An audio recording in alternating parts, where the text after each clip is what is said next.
अध्यक्ष महोदय, हमारा देश कृषि प्रधान देश है। खाद्यान्न के मामले में देश आत्मनिर्भर हुआ है। अब तो हमारा देश अनाज का निर्यात भी करता है।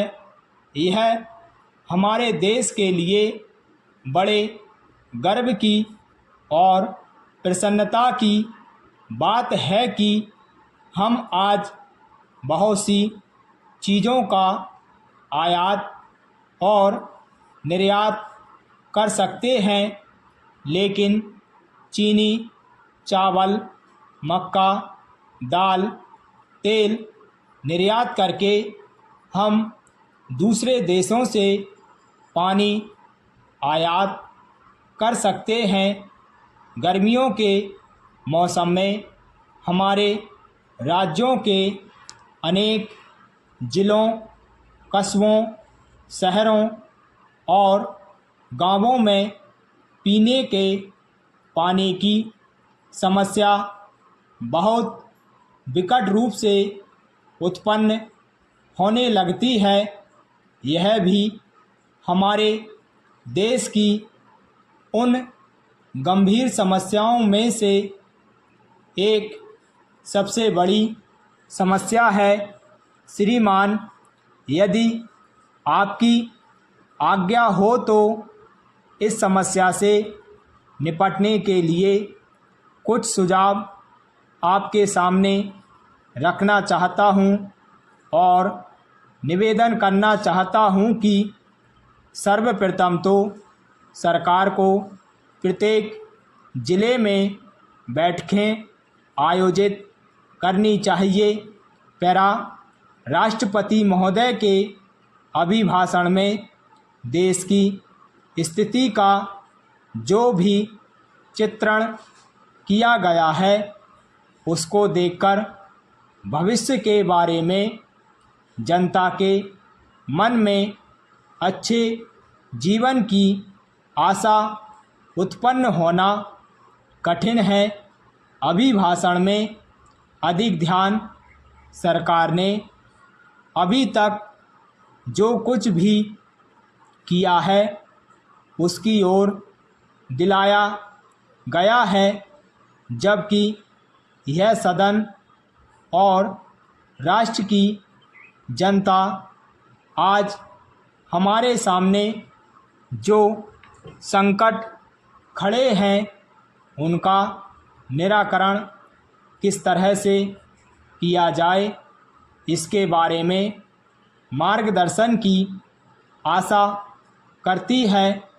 राष्ट्र जीवन के भिन्न भिन्न क्षेत्रों में सरकार के द्वारा अपनाई गई नीतियों के परिणाम सामने आए हैं और मुझे यह देखकर बहुत दुख होता है कि राष्ट्रपति महोदय के अभिभाषण में देश की सुरक्षा व्यवस्था के लिए, देश की एकता के लिए जो नए नए संकट खड़े हो रहे हैं उनका कोई भी उल्लेख राष्ट्रपति महोदय के अभिभाषण में नहीं किया गया है।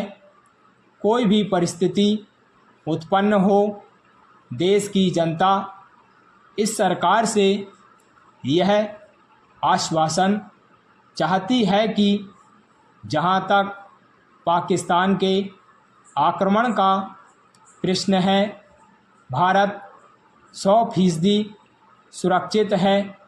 इस संबंध में सरकार को जनता के मन में विश्वास उत्पन्न करने का प्रयास करना चाहिए।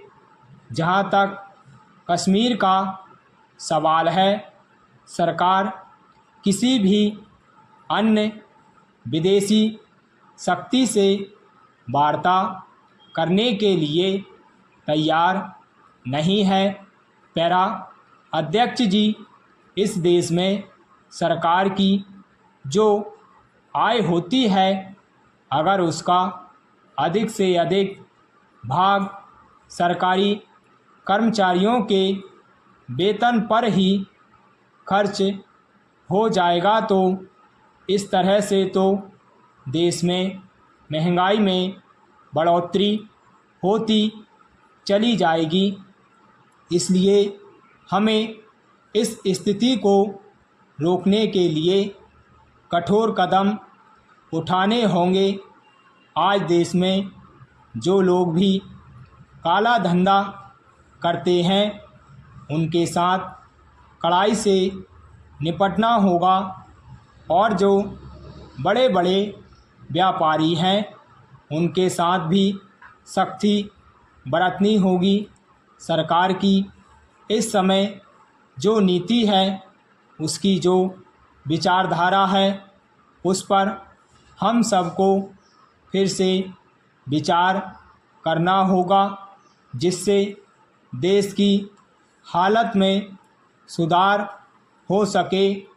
करोड़ों रुपयों का अनाज जो आज बाहरी देशों से मंगाया जा रहा है, इस पर मुझे कोई आपत्ति नहीं है। सरकार ने एक बार अनाज का व्यापार अपने हाथ में लिया था और उसके बाद फिर सरकार ने व्यापारियों के भरोसे